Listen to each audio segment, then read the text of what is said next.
Gloire à Jésus-Christ de Nazareth, le Seigneur des Seigneurs, le Roi des Rois. Je suis un homme. J'aime une femme. Le Seigneur Jésus-Christ, il est fils de Dieu, il est tout. Il aime son église. Mais est-ce que ça veut dire que un homme qui aime une femme tolère tout à sa femme? Parce que si on aime une femme qu'on peut se marier, il y a aussi le divorce. We need to be careful because a man can love a woman as the Lord loves the church. But it's not because you love a woman that you accept everything that she does, because otherwise there can also be a divorce at the end. Et là encore, je vais plus loin, révérend man. Il y a encore quelque chose, je vais plus loin pour que nos internautes comprennent, je vais plus loin. Le mariage, en fait, ne s'est pas encore fait. And I'm going further because the marriage is not done yet. Parce que présentement, la Bible dit que nous sommes fiancés. Ok. Et le mariage se célébrera aux noces qui se passera sur le mont des Oliviers dès les premiers instants de l'ère du millénium, 7 ans après l'enlèvement. Right now, the Bible says that we are engaged to the Lord, and the wedding will take part after the 7 years of tribulation and during the first minutes of the millennial reign. Alors, je complète cette partie est très importante. Ça veut dire quoi? Quand vous, révérend man, avant de vous marier, vous êtes marié, vous êtes père de plusieurs enfants. Écoutez, avant de vous marier, vous avez eu une étape de fiançailles avec votre épouse. Effectivement. Alors, elle avait besoin de bien faire pour être qualifiée. C'était Parce ça le qu'on sens pouvait de ma annuler question. le mariage. C'était ça le sens, allons-y, interprète, c'était ça le sens de ma question. Reverend Eman, you are married, and before getting married, you had the stage of engagement. So your fiancée at that time needed to prove herself to be qualified for the marriage. Voilà, donc vous êtes en train de nous dire que nous sommes en phase de fiançailles en tant qu'église et que nous devons savoir nous comporter pour que nous soyons qualifiés. Qualifié pour les noces.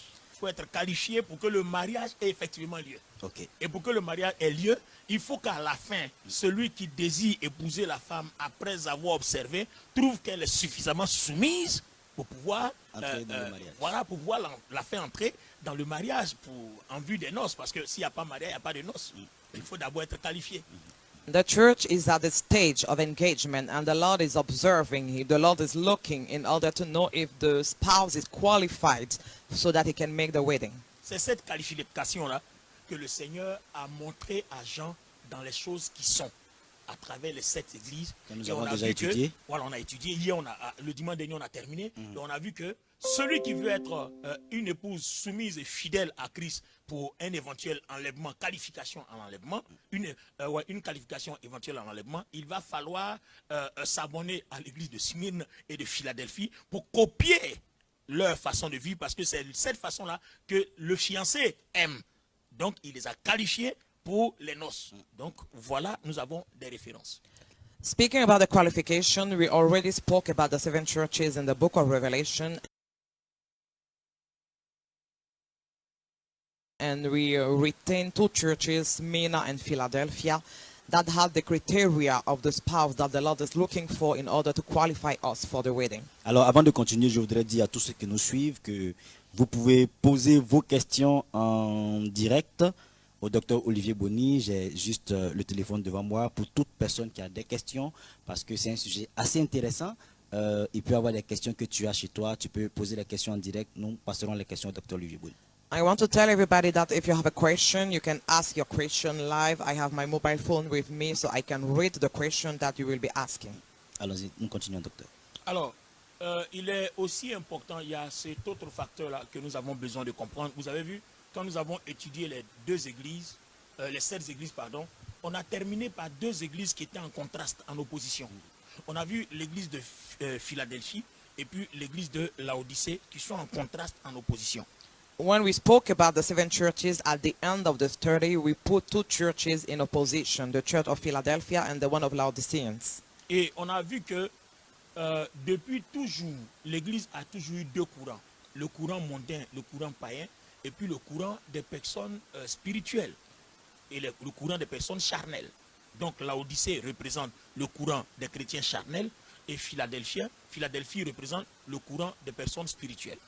And we also saw that for a long time the church always had the 2 sides, the side of the pagans and the side of those that are spirituals. Alors, pourquoi Philadelphie, c'est la fin de cette étude nous montre que l'enlèvement est proche?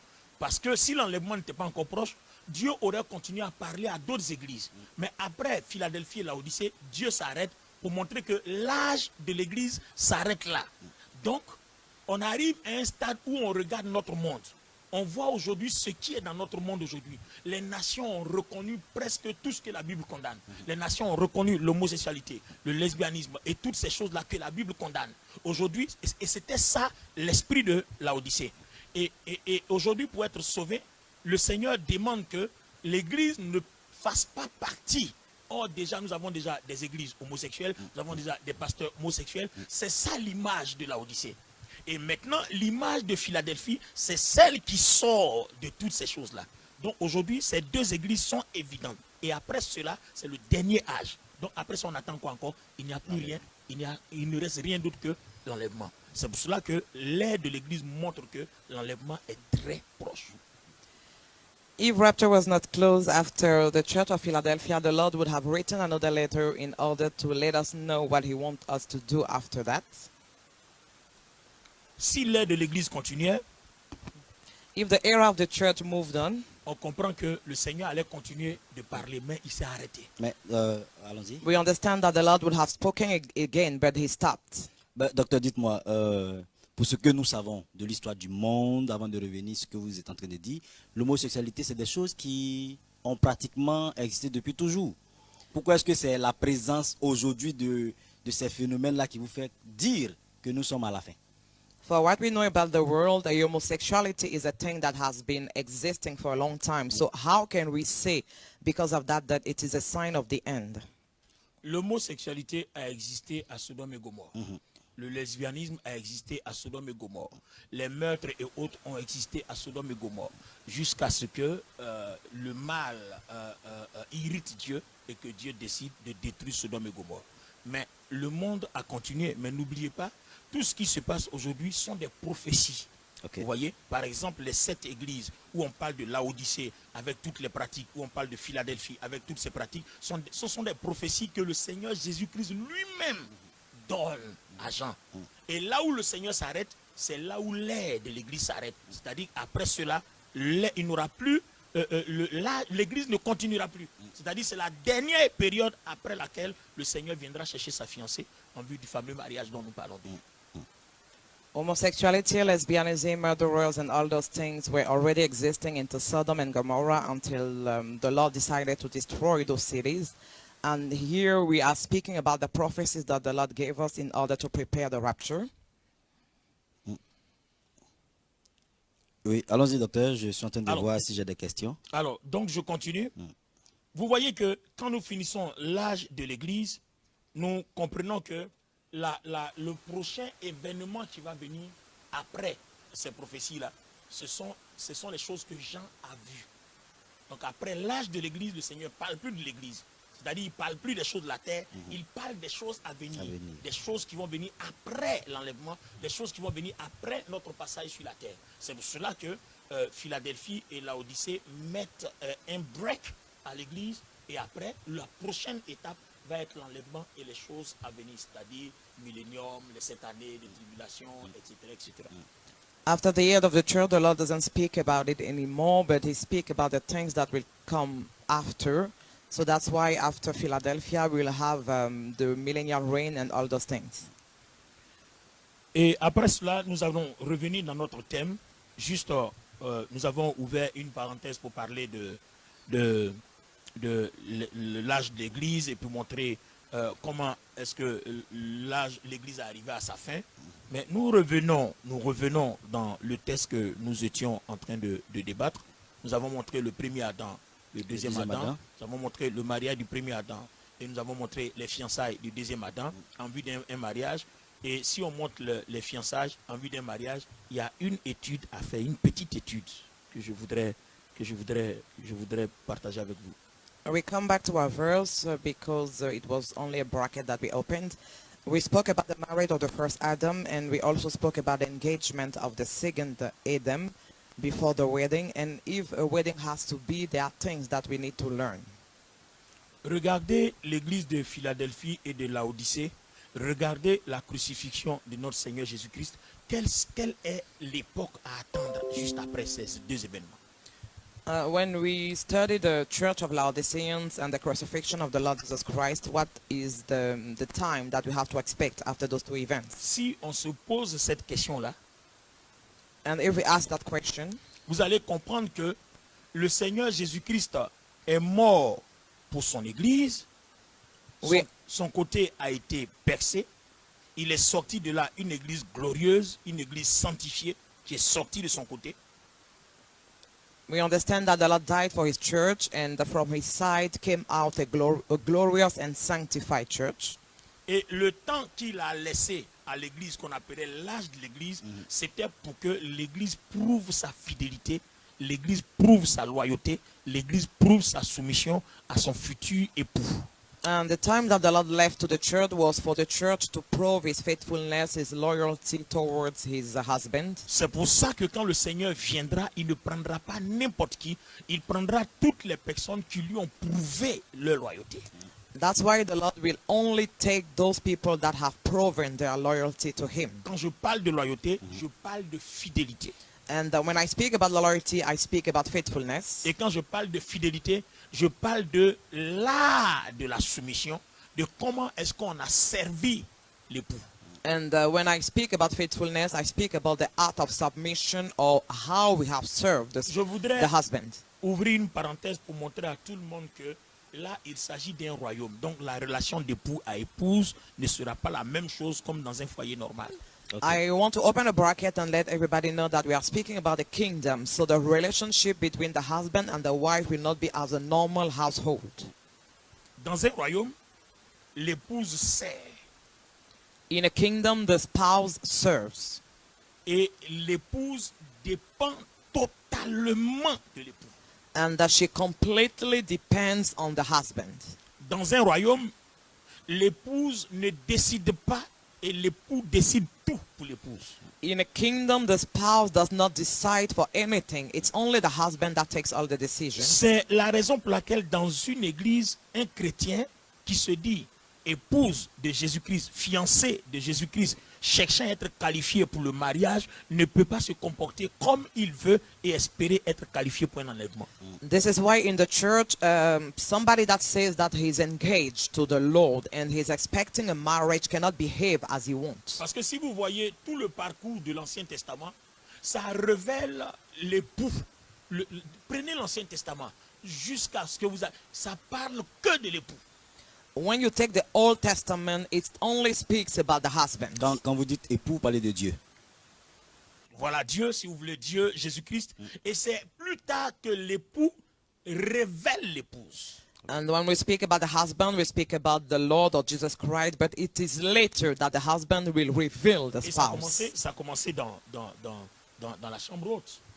And it started in the upper room.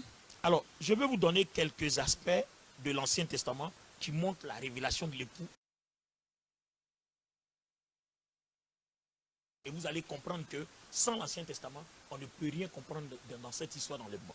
I want to give you some elements that will give the revelation of the husband, and you will understand that without the Old Testament, we cannot understand that matter. Alors, révérend man, prenons Zacharie chapitre 11, le verset 12.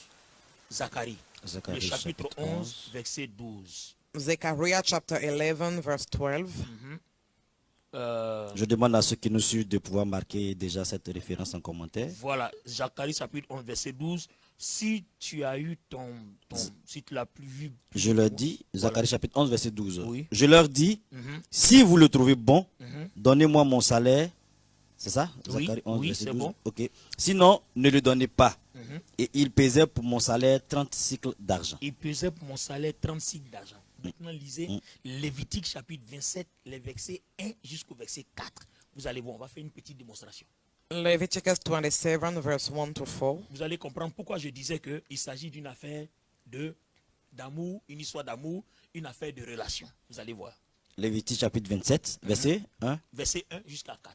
L'Éternel parla à Moïse et dit, parle aux enfants d'Israël, tu leur diras, lorsqu'on fera des vœux, s'il s'agit de personnes, elles seront à l'Éternel d'après ton estimation. Si tu as fait l'estimation d'un mâle de 20 à 60 ans, ton estimation sera de 50 cycles d'argent Très bien. selon le sanctuaire. Verset 3. Verset 4 maintenant. Si c'est une femme, Puis c'est une femme. ton estimation sera de 30 30 cycles. cycles. On continue un peu. C'est fort. De 5 à 20 ans, ton estimation sera de 25 cycles Très pour bien. un Le mâle. côté ne nous intéresse plus. Et vraiment, vous voyez, à l'époque, si vous avez étudié l'histoire, c'est pour ça que je disais dans mon prédirect avant-hier, je disais que les versets bibliques ne suffisent pas pour comprendre la pensée de Dieu. Il faut avoir étudié quand même un peu d'histoire. Regardez là, quand on étudie l'histoire, on se rend compte qu'à l'époque, dans le temple, il y avait des esclaves. Biblical verses alone are not enough to understand the thought of God through the Bible. À l'époque, dans le temple, il y avait des esclaves. At that time in the temple, we had slaves. Et celui qui va acheter un de ces esclaves-là, si c'est un mâle, And when you want to buy a slave, it's a il male. va falloir le payer à 50 cycles d'argent. De 20 à 60 ans. Voilà. You pay it for 50 shekels Si of c'est une silver. femelle, And if it's a female, 30 cycles. 30 shekels. Mais le Seigneur Jésus n'est-il pas un mâle? Si. But the Lord Jesus is a male. Mais pourquoi on paye à 30 cycles? So why do we pay for 30 Parce shekels? qu'en effet, il ne mourait pas pour lui, il mourait pour son épouse. Because he Wow. didn't die for himself, but he died for his spouse. Donc vous avez vu que tout ce qui est fait depuis le jardin d'Éden, la révélation de Christ, jusqu'à tout est fait pour l'épouse. And we understand that everything since the Garden of Eden has been done for the spouse. C'est-à-dire vous et moi qui sommes chrétiens aujourd'hui. Meaning you and I that are C'est la Christians unique nowadays. raison pour laquelle si vous n'êtes pas chrétien, et que même si vous êtes chrétien, que vous ne vous comportez pas comme une épouse, vous ne pouvez pas aller au paradis.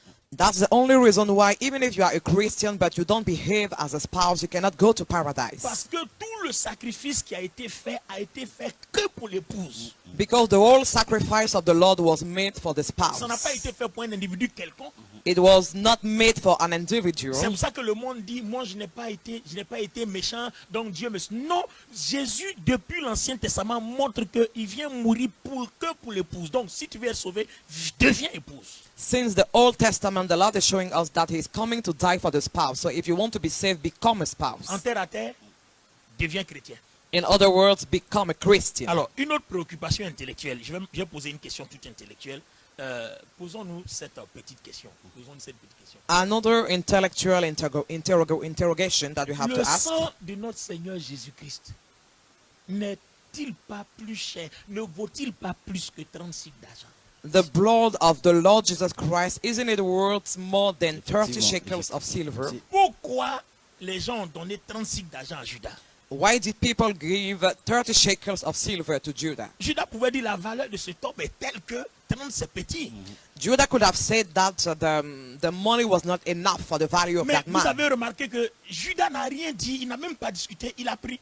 But you can see that he didn't argue, but he just took the money. Parce que depuis l'Ancien Testament, Judas sait, il a étudié, il sait que tous les esclaves qui femelles qu'on doit acheter, on les achète à 30 cycles. Mais dans le cas de Jésus, Jésus ne meurt pas pour lui, il ne meurt pas au masculin, mais il meurt au féminin. Sa mort, son côté percé, c'est pour l'église, ce n'est pas pour lui. Donc on ne peut pas l'acheter à 50 cycles, mais à 30 cycles. Donc Judas tout had- est fait pour que l'église soit concernée par l'enlèvement, que l'épouse. Judah has 30, so he knows that the Lord is not dying for himself, but dying for the church that is his spouse. So that's why he cannot be bought for 50 shekels, but for 30 shekels. Alors, si quelqu'un nous écoute, moi, je voudrais bien lancer un appel. Vous voyez, il n'est pas évident de comprendre la Bible quand nous la lisons comme ça. Effectivement. C'est pour cela qu'on a besoin des personnes mieux indiquées pour nous révéler les secrets, les indices, les paramètres. Parce que la Bible est remplie d'énigmes. I want to make a call to those that are listening to us. In order to understand the Bible, you need people that have a better understanding, because the Bible is full of enigma. Et le verset dit clairement, Dieu a tant aimé le monde qu'il a donné. And the verse says that the Lord loved the world so much that he gave. Dieu a tant aimé le monde qu'il a donné. He gave. Alors, révérendement, j'ai fait une autre démonstration. And I'm going to make another demonstration. Excusez-moi. Gloire à Jésus-Christ de Nazareth, le Seigneur des Seigneurs.